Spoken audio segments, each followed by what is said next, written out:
Bapa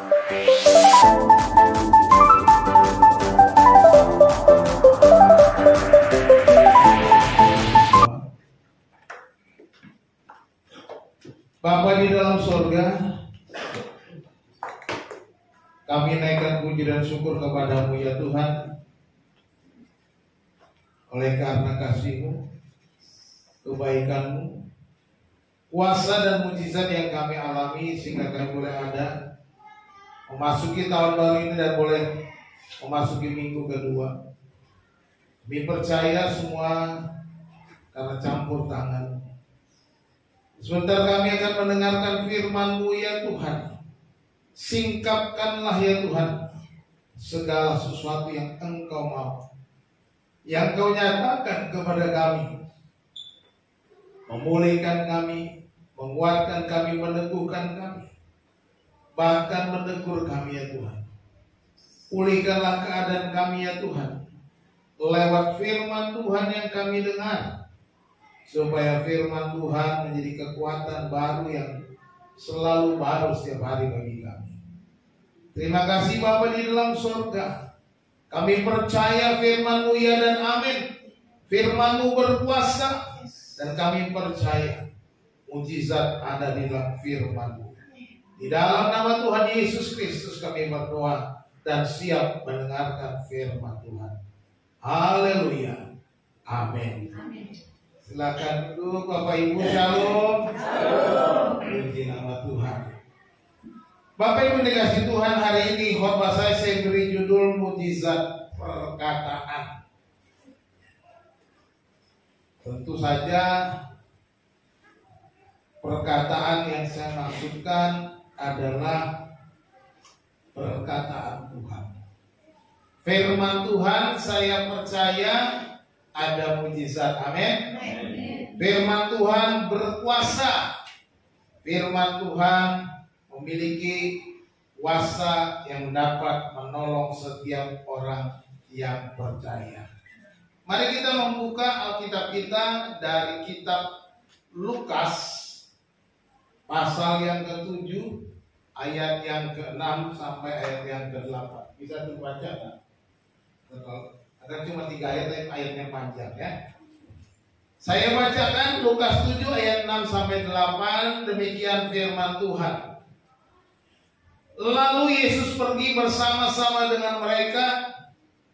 Ketika ia tidak jauh lagi dari rumah perwira itu, perwira itu menyuruh sahabat-sahabatnya untuk mengatakan kepadanya, Tuan, janganlah bersusah-susah, sebab aku tidak layak menerima Tuhan di dalam rumahku. Sebab itu aku juga menganggap diriku tidak layak untuk datang kepadamu. Tetapi katakan saja sepatah kata, maka hambaku itu akan sembuh. Sebab aku sendiri seorang bawahan, dan di bawahku ada pula prajurit. Jika aku berkata kepada salah seorang prajurit itu pergi, maka ia pergi. Dan kepada seorang lagi datang, maka ia datang. Ataupun kepada hambaku, kerjakanlah ini, maka ia mengerjakannya. Demikian firman Tuhan. Yang berbahagia adalah kita yang mendengar dan yang melakukan firman Tuhan. Bapak Ibu Saudara dikasih Tuhan, kita melihat latar belakang. Yang pertama, peristiwa ini terjadi di Kapernaum ya. Setelah Yesus berbicara di depan orang banyak, dia masuk ke kota Kapernaum. Di sana dia berjumpa dengan seorang perwira ya, di mana hambanya sedang sakit keras. Seorang perwira, dia bukan bangsa Yahudi. Tetapi perwira ini seorang yang sangat banyak menolong orang bangsa Yahudi. Bahkan pembangunan Bait Allah juga disokong oleh perwira ini. Ya, ini satu peristiwa yang cukup berbeda dengan keadaan orang Israel yang dijajah, tetapi sang penjajah rupanya punya hati untuk selalu membantu orang Yahudi. Ya. Dikatakan di situ ada seorang perwira dia mempunyai seorang hamba yang sangat dihargainya. Bayangkan, seorang perwira punya hamba, tetapi hambanya dihargai. Walaupun dia seorang hamba, dia sangat menghargai hamba itu. Hamba itu sedang sakit dan hampir mati. Tetapi sang perwira ini berusaha bagaimana supaya hamba ini mengalami kesembuhan. Bagaimana orang ini mengalami mujizat. Kalau mungkin sekarang, kalau kita ada majikan yang datang membawa ART-nya, berusaha bagaimana supaya ART-nya sembuh ketika sakit. Dia bawa ke dokter, dia bawa berbagai macam cara supaya mengalami kesembuhan.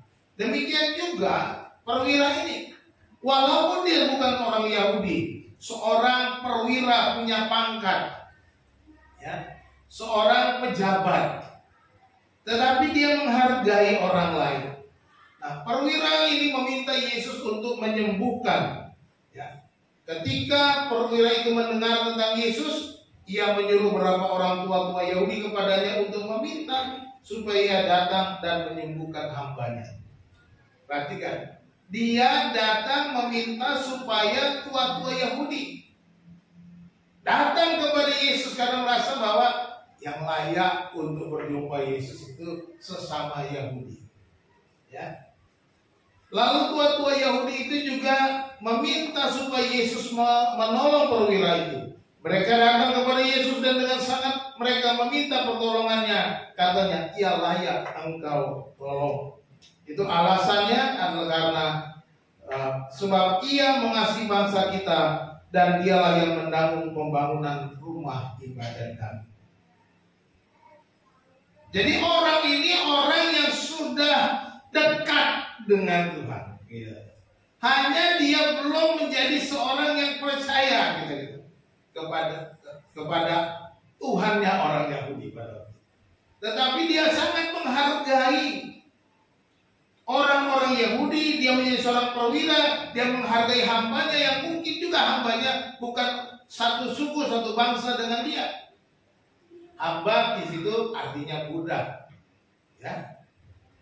Dan dia justru menjadi orang yang mensupport pembangunan rumah ibadat orang-orang Yahudi. Dan oleh sebab itu, tua-tua Yahudi datang kepada Yesus berkata, dia layak kau tolong sebab dia seorang yang suka memberi, suka menolong. Dia membangun rumah ibadat orang-orang Yahudi itu.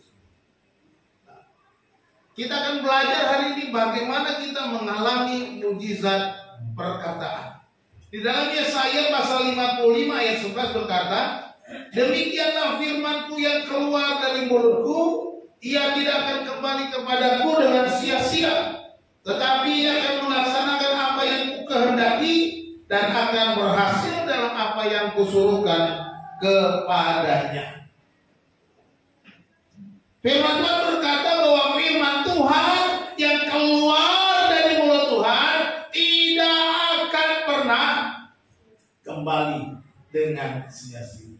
Tetapi firman Tuhan itu akan melaksanakan apa yang Tuhan mau, apa yang Tuhan suruhkan, sehingga itu terlaksana.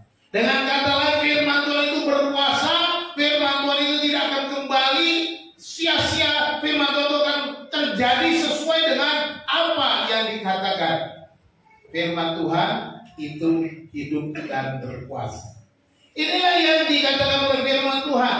Oleh sebab itu, bagaimanakah kita belajar dari perwira ini supaya perkataan firman Tuhan mujizat terjadi dalam kehidupan kita? Yang pertama, milikilah kerendahan hati. Miliki apa? Kerendahan hati. Humble. Hati yang benar-benar merendah. Sekalipun kita punya kedudukan, sekalipun kita punya pangkat, sekalipun kita punya kekayaan, sekalipun kita punya jabatan apapun itu, jangan merasa saudara lebih daripada orang lain. Jangan merasa bahwa saudara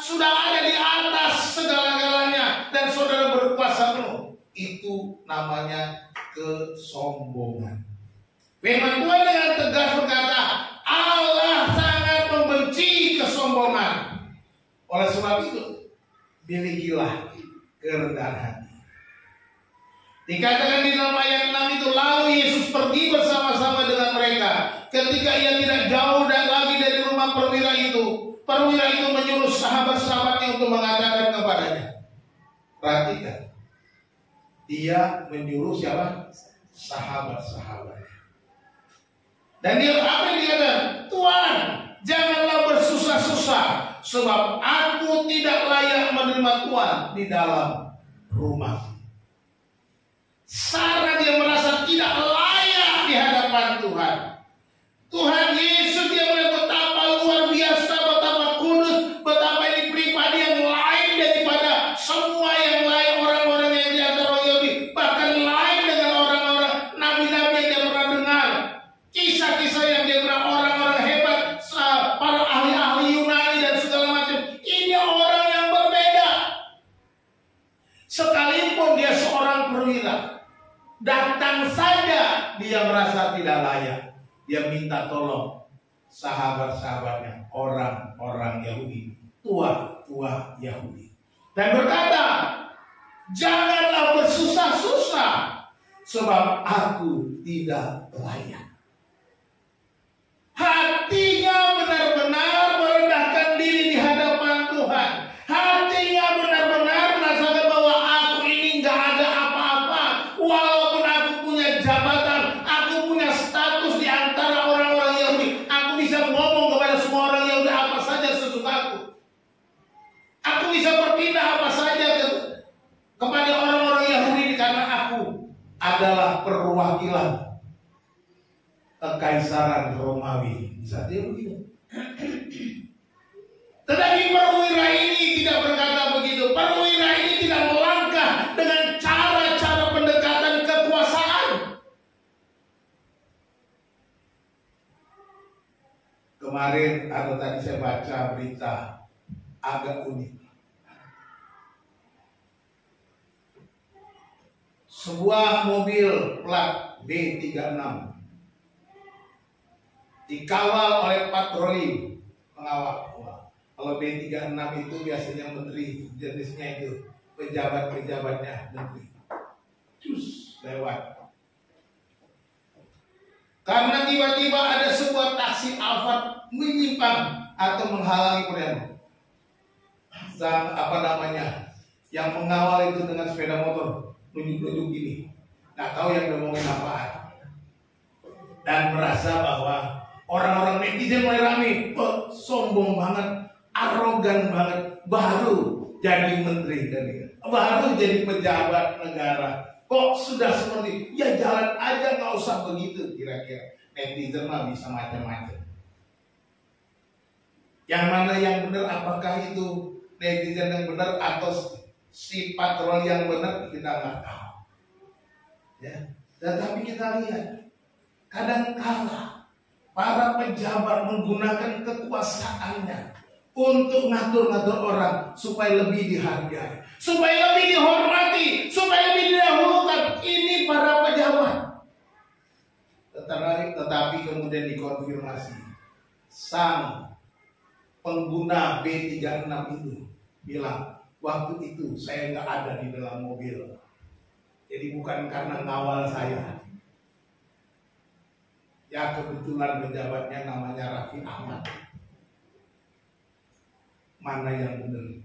Tapi saya mau katakan, seharusnya setiap orang punya hati tanpa minta merasa lebih, tanpa merasa lebih, harus dihormati, harus lebih dihargai, harus lebih didahulukan. Siapa saja masyarakat harus sama seperti perwira ini. Dia tidak merasa harus lebih dihormati daripada orang lain. Dia bisa saja orang tolong dong panggil tuh Yesus ini, sembuhkan tuh hambaku, bisa begitu. Tapi dia bilang, sesungguhnya aku tidak layak menerima Tuhan di dalam rumahku. Bayangkan, rumah pejabat pasti lebih bagus. Yesus, jangankan rumah, tempat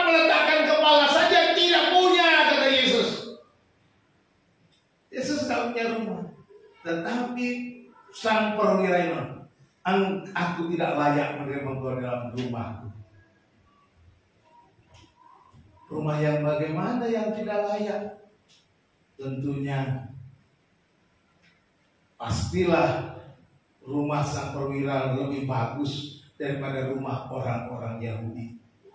Punya fasilitas, punya segalanya, dan apa yang diperlukan pasti bisa disediakan. Bisa menjamu Yesus dengan makanan dan minuman yang enak-enak, tetapi perwira itu aku tidak layak. Ini adalah tanda kerendahan hati. Sekalipun aku seorang perwakilan dari pemerintahan, tetapi aku tidak layak. Karena dia melihat siapa? Dia melihat Yesus lebih berkuasa. Dia melihat Yesus lebih tinggi. Dia melihat Yesus lebih hebat daripada dirinya. Di atas segala-galanya. Ini yang dilakukan. Kalau kita mau mengalami mujizat, rendah hati dulu. Kerendahan hati untuk datang di hadapan Tuhan. Merasa tidak layak. Merasa sebagai orang yang tidak layak di hadapan Tuhan. Merasa mengakui segala dosa, pelanggaran, kesalahan di hadapan Tuhan. Supaya apa? Supaya kita dikuduskan, disucikan lebih dulu. Diampuni dulu. Di hadapan Tuhan. Jangan merasa Tuhan, bukankah aku rajin ke gereja? Tuhan, bukankah aku rajin kasih perpuluhan? Tuhan, bukankah aku rajin melayani? Tuhan, bukankah aku rajin berkorban? Engkau tidak mau memberikan ini. Bukan begitu, Pak, Bu. Walaupun kita sudah melayani, sudah dan rajin beribadah, sudah rajin memberi, sudah rajin menolong orang lain, sudah melakukan pekerjaan-pekerjaan Tuhan yang hebat-hebat, itu bukan standar untuk kita minta supaya Tuhan tunduk kepada kita. Melakukan apa yang kita mau, kita perintahkan apa yang kita mau, bukan itu. Tetapi diperlukan kerendahan hati. Merendahkan hidup kita, mengakui dosa, mengakui kelemahan, mengakui segala pelanggaran kita di hadapan Tuhan. Dan Tuhanlah yang lebih tinggi di atas segala-galanya. Dengan demikian maka mujizat akan terjadi, firman Tuhan akan dinyatakan, berkat Tuhan akan dicurahkan, dan segala perkataan firman Tuhan itu akan terjadi, digenapi, dan kita akan mengalami berkat-berkatnya. Katakan amin. Mari kita memiliki hati yang rendah. Yang kedua, mengalami mujizat perkataan. Kita memerlukan iman. Kita harus beriman. Ya tentu, Pak, bukankah saya sudah beriman kepada Yesus, saya percaya kepada Yesus? Ya bagus, itu baik. Tapi tidak berhenti hanya percaya kepada Yesus. Kita harus beriman dalam iman yang betul-betul hidup, iman yang betul progresif, iman yang betul-betul terus kita tingkatkan di dalam kepercayaan kita. Bukan hanya sekedar mengaku percaya. Ayat 7 berkata, sebab itu aku juga menganggap diriku tidak layak untuk datang kepadamu, tetapi katakan saja sepatah kata, maka hambaku itu akan sembuh. Perhatikan kata perwira. Katakan saja sepatah kata, maka hambaku itu akan sembuh. Ayat ini lanjutan dari ayat sebelumnya, kan? Aku nggak layak, tapi katakan saja sepatah kata. Ini pernyataan iman. Ini menandakan bahwa perwira ini percaya penuh bahwa Yesus punya perkataan yang berkuasa. Yesus dapat melakukan hal-hal ajaib. Yesus dapat melakukan mujizat. Dia katakan, sepatah kata saja hambaku itu akan sembuh. Gak usah capek-capek Tuhan datang ke rumahku. Aku nggak layak. Cukup katakan saja, dari sono hambaku di rumah sembuh. Cuma begitu. Ada orang yang mau seperti Naaman. Ketika datang ke Nabi di Israel, disuruh, kamu pergi aja ke Sungai Yordan mandi 7 kali. Dia bilang apa? Ngapain? Di kampungku airnya lebih bagus daripada mandi Sungai Yordan katanya. Ya. Dia bilang begitu. Di kampungku lebih air bersih airnya daripada air di Sungai Yordan. Ngapain aku mesti di Sungai Yordan? Aku pikir katanya. Dia tuh tangan dia tuh baru aku sembuh. Dia berharap ada tindakan pengen. Naaman kurang beriman waktu itu. Tetapi hambanya yang orang Israel. Tuhan, kalau Tuhan kira-kira disuruh apa saja untuk kesembuhan Tuhan, Tuhan kira-kira mau nggak? Kalau suruh buat sesuatu, ya tentu. Ya kenapa nggak dicoba aja mandi di Sungai Yordan? Mikir dia, betul juga ya. Akhirnya nurut. Barulah dia dikuatkan oleh iman anak buahnya, oleh hambanya. Nyemplunglah dia di Sungai Yordan, ceplak-cepluk 7 kali. Sembuh. Mujizat terjadi. Nggak perlu digulung-ucuk-ucuk di kepala, nggak perlu, tanpa sentuhan. Ya kamu pergi nyebrang sana, berenang di Sungai Yordan, ya jadi. Dan ini juga yang dilakukan oleh perwira ini. Tuhan, katakan saja sepatah kata, hambaku sembuh. Kalau kau bilang sembuh, maka hambaku sembuh. Cuma ngomong sembuh. Inilah iman yang benar. Iman yang tidak diragukan dari segala macam persoalan pikiran dan segala pengharapan dan berbagai macam ekspektasi yang kita pikirkan. Beriman itu tidak perlu ekspektasi saudara. Iman melangkah. Apa yang Tuhan mau dan Tuhan katakan, lakukan itu. Bukan saudara yang menentukan, aku maunya dibuat seperti ini, begini, baru terjadi. Tidak bisa. Biarkan firman itu bekerja. Firman yang keluar dari mulutku tidak akan pernah kembali dengan sia-sia. Itu kata Tuhan. Tetapi akan melakukan apa yang kuperintah, kusuruhkan kepadanya, sehingga dia melakukan. Itu firman Tuhan. Jadi kalau kita mendengar firman Tuhan, lakukan saja tanpa bertanya babi bu bego. Ketika kita mendengar firman Tuhan, kita percaya apa yang firman Tuhan katakan, dan kita mau melakukannya, kita taat apa yang Tuhan mau, maka akan terjadi mujizat.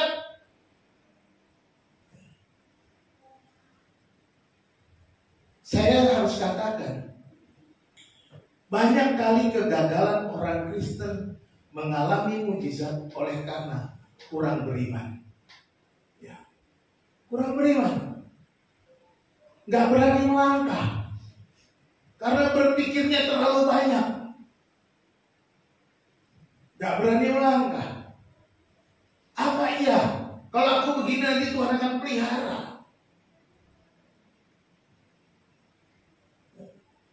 Saya mau katakan kepada Bapak Ibu sekalian, waktu saya mengambil keputusan menjadi seorang hamba Tuhan, keluarga merasa keberatan, merasa aneh.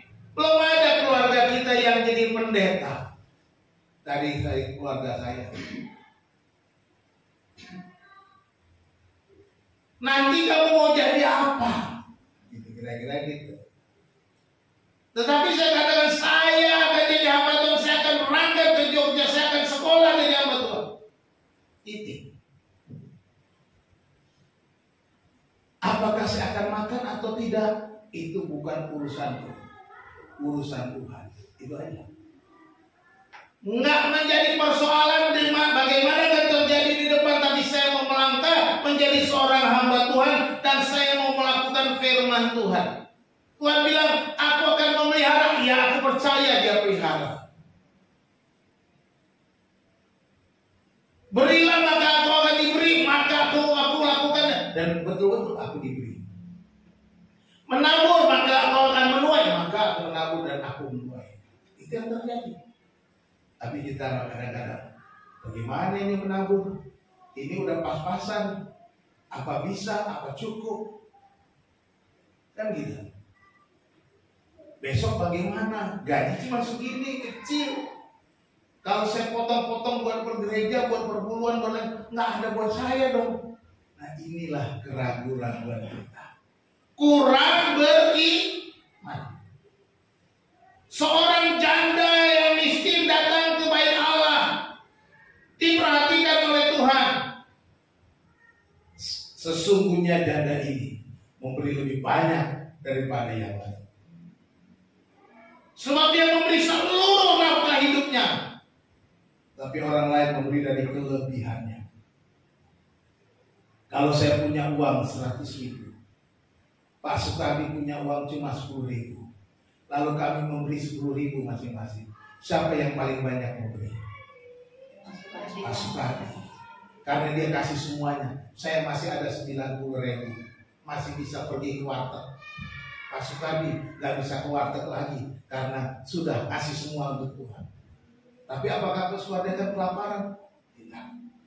Tuhan punya kuasa memberkatinya, membalasnya, menyediakan apa yang diperlukannya. Seperti janda di Sarfat itu juga yang ketika disuruh Nabi Elia, buatlah sepotong roti bundar kecil untuk aku, sesudah itu untuk kamu dan anakmu, sebab tepung dalam tempayan itu, minyak dalam mulutnya tidak akan habis sampai Tuhan menurunkan hujan. Dan perempuan itu taat. Semuanya dibuat untuk Nabi Elia, dipersembahkan. Nggak ada lagi buatnya. Nabi Elia makan. Ketika dia pergi ke dapur lagi, masih ada minyak, masih ada tepung. Mereka buat untuk makan mereka. Besok masih ada minyak, masih ada tepung. Besok masih ada minyak, masih ada tepung. Itulah mujizat yang akan terjadi lebih ketika kita taat akan firman Tuhan. Itu namanya beriman. Kegagalan orang Kristen sebenarnya karena kurang beriman, tidak berani langkah. Karena apa? Dikuasai kekhawatiran, dikuasai ketakutan, kekhawatiran besok makan apa. Tuhan Yesus sudah bilang apa? Jangan kamu khawatir akan hidupmu, apa yang kau makan, minum, pakai. Jangan khawatir, semua itu dicari oleh bangsa-bangsa tidak mengenal. Tetapi Allah Bapamu yang di surga tahu bahwa kamu memerlukan semuanya. Oleh sebab itu cari dahulu kerajaan Allah dan kebenarannya, maka semuanya akan ditambahkan kepadamu. Jangan khawatir hari esok. Hari esok punya kesusahan sendiri. Kesusahan sehari cukuplah untuk sehari. Seperti saya bilang, kita nggak pernah hidup hari esok. Kita cuma hidup hari ini. Perhatikan baik-baik. Seperti saya sudah katakan, di warung ditempel, hari ini gratis, esok bayar, saudara balik lagi, suruh bayar lagi. Salah. Hari ini bayar, besok gratis, terbalik. Besok datang, kok bayar lagi. Hari ini bayar, besok gratis. Nggak pernah besoknya. Mau kapanpun saudara datang, makan tetap bayar. Karena gratisnya cuma besok. Kapan? Nggak pernah ada besoknya. Ya, itulah. Oleh sebab itu Tuhan Yesus mengajarkan kepada kita, kesusahan sehari cukuplah untuk sehari. Mari kita melangkah dengan iman seperti perwira ini. Katakan saja sepatah kata, anak hambaku itu akan. Yang ketiga, dia percaya otoritas Tuhan. Dia percaya otoritas Tuhan. Ayat 8 berkata, sebab aku sendiri seorang bawahan, dan di bawahku ada pula prajurit. Jika aku berkata kepada salah seorang prajurit itu pergi, maka ia pergi. Dan kepada seorang lagi datang, maka ia datang. Ataupun kepada hambaku kerjakan ini, maka ia mengerjakan. Prajurit ini seorang manajerial yang cakap. Dia tahu otoritas. Kalau kita tahu otoritas, maka kita akan terus mengalami mujizat. Tuhan di atas segala-galanya. Tuhan lebih tinggi di atas segala-galanya. Tuhan harus otoritas, menghormati otoritas. Istri-istri, kalau mau diberkati Tuhan, ingat ada otoritas suami. Pak, suamiku nggak benar hidupnya, ada otoritas.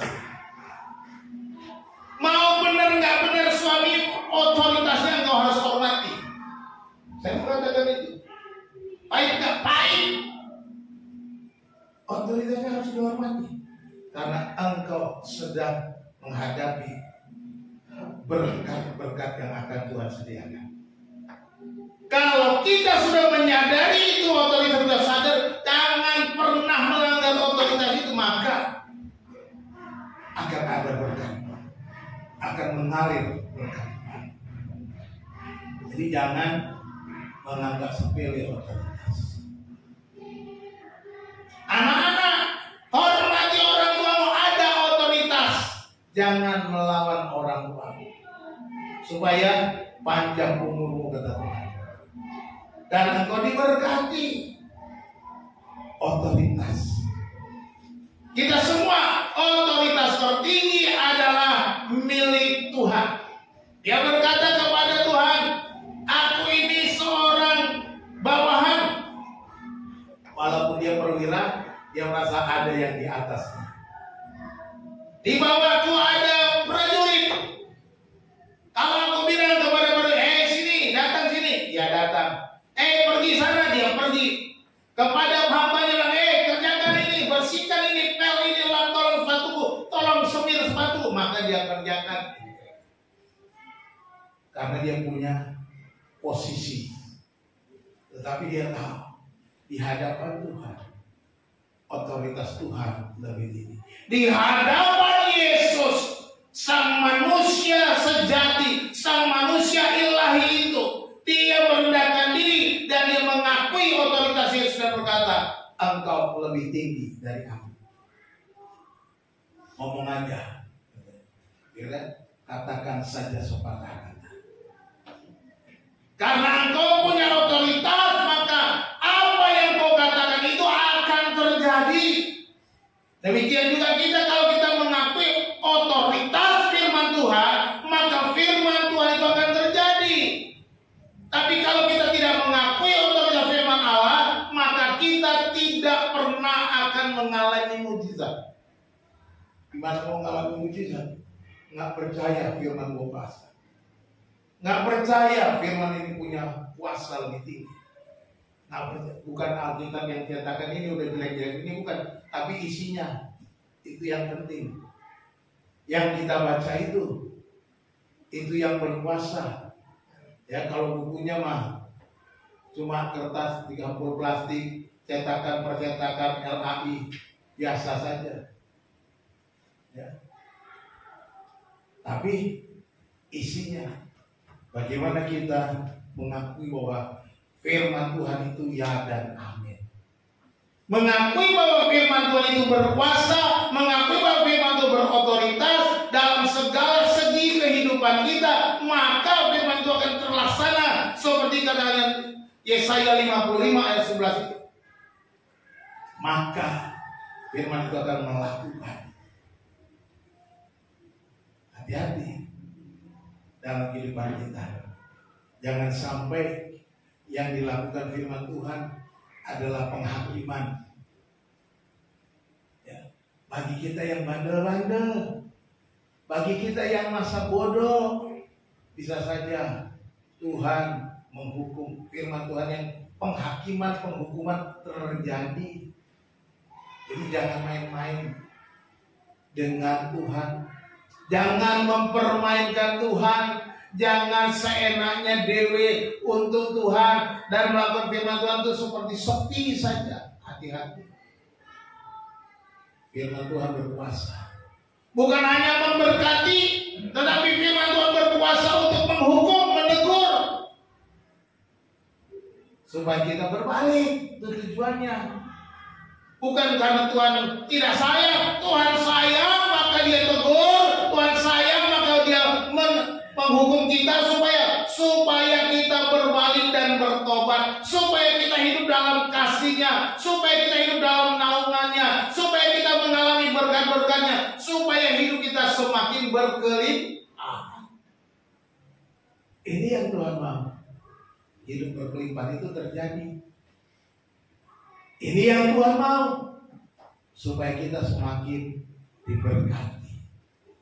Ya, sebenarnya kalau kita mau hidup dalam Tuhan, Tuhan tuh maunya kita semakin diberkati. Itu yang harus kita hidupi. Apa yang saya katakan ini merupakan pengalaman-pengalaman yang sudah saya lewati. Bagaimana kami berjuang, bagaimana kami berusaha, kami menyerahkan semuanya untuk Tuhan, dan Tuhan semakin memberkati. Gak pernah Tuhan meninggalkan, gak pernah Tuhan mengecewakan kami, gak pernah Tuhan membuat kami putus asa, tetapi selalu ada jalan. Apakah kami tidak mengalami kesulitan? Mengalami kesulitan. Apakah kami tidak mengalami persoalan? Mengalami persoalan. Apakah kami tidak mengalami masalah-masalah finansial? Mengalami masalah finansial. Tetapi Tuhan setia. Tuhan punya cara, dengan cara yang ajaib. Kau selalu punya cara untuk menolongku. Kau selalu punya cara untuk kebaikanku. Kau dahsyat dan segala perbuatanmu. Yesus dahsyat, dan ku tenang di dalam cara. Biarkan Tuhan berkarya. Biarkan firman-Nya bekerja. Biarkan firman-Nya kita alami. Biarkan firman-Nya hidup di dalam hidupmu. Biarkan firman-Nya itu melimpah-limpah di dalam keluargamu mulai hari ini. Komitmen Tuhan, aku akan menjadi orang yang beriman kepada firman Tuhan, yang punya otoritas tertinggi dalam hidup saya, dan saya mau mengandalkan firman Tuhan. Tidak ada yang lain. Jika kita melakukan itu, memutuskannya, melakukannya, maka hidup saudara akan berbeda. Tahun depan saudara akan berbeda. Saya mau katakan, yang punya hutang akan dilunas. Ya, kalau saudara bisa melakukannya. Oh iya Pak, iya, setia dulu. Apa yang saudara mau perbaiki dalam keluarga saudara, akan selesai tahun ini.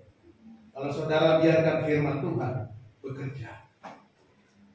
Tapi kalau saudara masih ragu-ragu melangkah, firman Tuhan masih nanti ajalah dulu. Ya, Tuhan juga bilang, ya nanti juga berkatnya. Kau tunda-tunda, Tuhan juga bilang, ya aku juga tunda.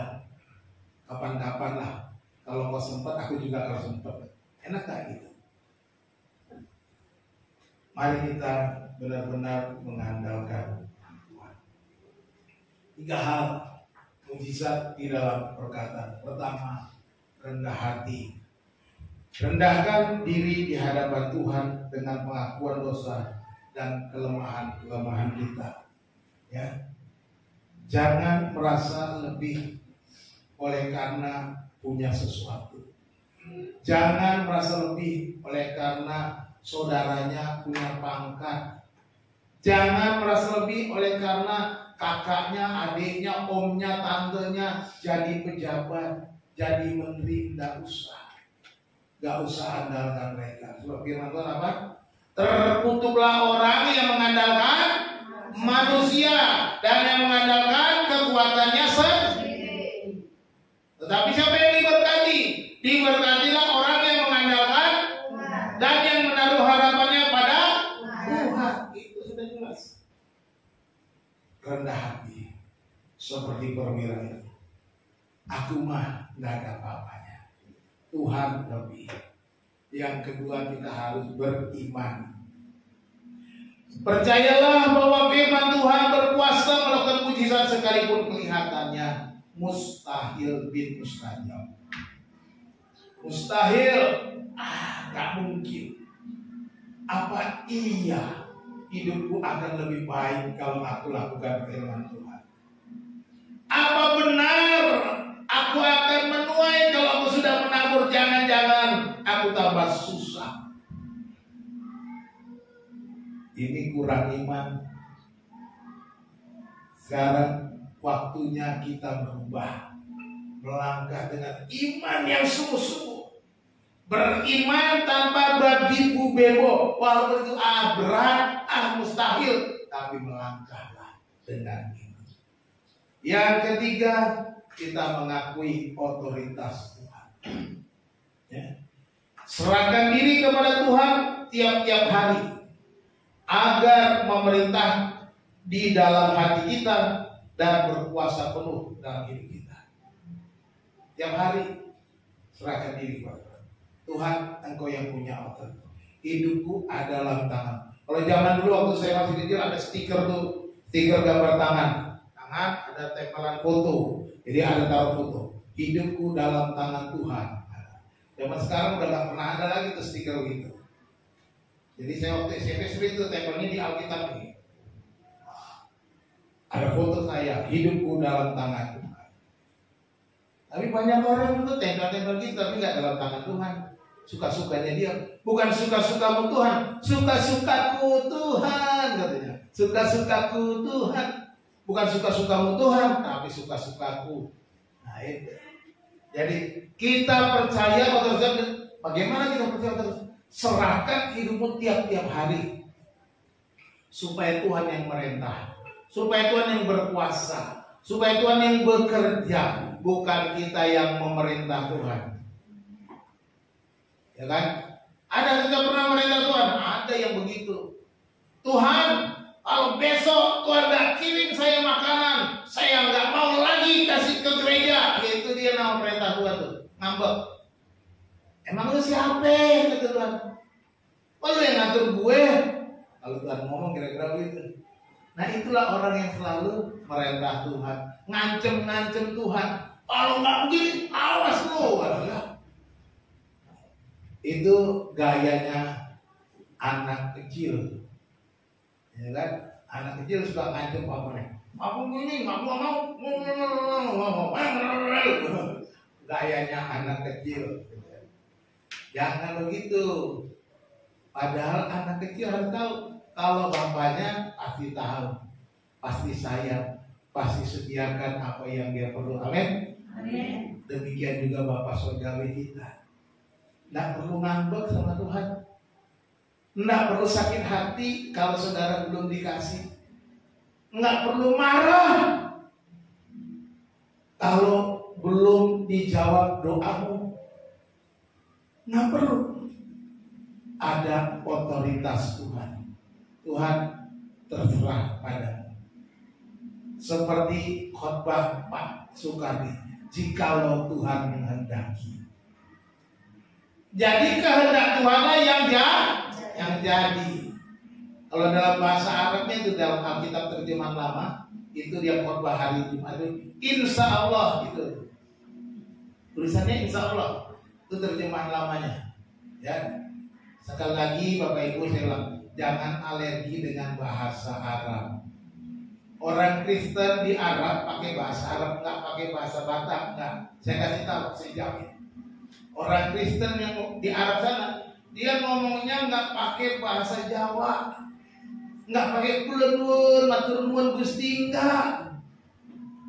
Dia ngomongnya apa? Alhamdulillah, Assalamualaikum, Bismillahirrahmanirrahim. Dia ngomong begitu nggak? Yang ngomong.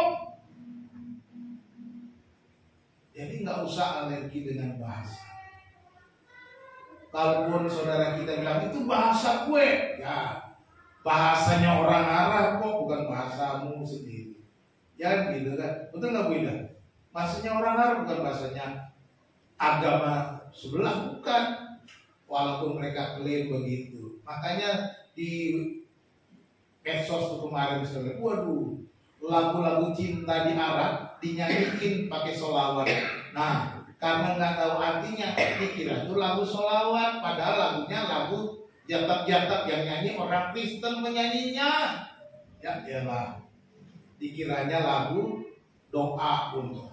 Begitu saudara ketemu tulisan Arab di jalanan, dia bisa lihat dikira itu doa, padahal aturan menyetrika. Begitu. Tulisan Arab kan ada bahasa Inggris, ada bahasa Cina, ada bahasa Arab. Ketemu yang tulisan Arab, dikira doa, dia kumpulin, wah ada doanya. Tapi dia nggak bisa baca. Ya itu karena kesalahpahaman, ya kan? Kesalahpahaman aja, orangnya tertentu aja, nggak semua. Ada yang tahu, ada yang ngerti, ada yang benar kayak gitu. Ya kita maklumi aja. Tapi kita sekarang jangan merasa alergi kalau saya bilang Bismillahirrahmanirrahim. Oh artinya bagus kok, dengan nama Allah yang penuh pengasih dan penyayang. Apa salahnya? Assalamualaikum itu artinya salam alaikum. Itu bahasa Ibrani, tapi saudara kan sok-sokan bahasa Ibrani dipakai, bahasa Arab nggak mau pakai, ngapain? Assalamualaikum, alaikum salam katanya, pakai bahasa Ibrani, nggak mau kalah sama orang Ibrani. Padahal itu kan bahasa Ibrani. Kalau dibantah bilang, oh rasanya kita sudah sama aja. Ya kan, itu horas kan oleh salam bersalam. Itu kira-kira. Jadi mari kita percaya otoritas Tuhan. Yang berkuasa adalah Tuhan. Kiranya Tuhan memberkati kita semua. Kita berdoa. Bapa di surga, terima kasih, kami bersyukur, berterima kasih untuk firman-Mu. Kami percaya firman-Mu berkuasa dan hidup kami bergantung padamu ya Tuhan. Kami mau belajar hari ini untuk merendahkan hati kami. Kami mau belajar untuk terus beriman, melangkah sekalipun hal itu mustahil. Kami mau menyerahkan hidup kami di bawah otoritas Tuhan yang berkuasa, yang memerintah kami, sehingga kami boleh mengalami mujizat demi mujizat. Terlebih Tuhan, di tahun 2025 kami boleh mengalami mujizat Tuhan. Ketika kami melakukan firman Tuhan, setiap kami boleh mengalami perubahan hidup. Dan kami percaya tahun yang akan datang, hidup kami akan diperbarui lebih daripada yang ada sekarang. Dan tiap-tiap hari Tuhan akan bekerja lewat firman Tuhan, mengubah hidup kami, menjadikan kami pemenang lebih daripada pemenang. Tuhan tolonglah kami. Kami serahkan semuanya di dalam tangan kasih dan kuasa. Terpuji-pujilah nama Tuhan. Ini kami Tuhan, jemaat-Mu GPB segala bangsa. Seberapa kami yang ada, kami berdoa tahun depan Tuhan limpahkan berlipat kali ganda. Tuhan berkati jemaat-Mu. Di dalam nama Tuhan Yesus Kristus kami berdoa. Haleluya. Amin.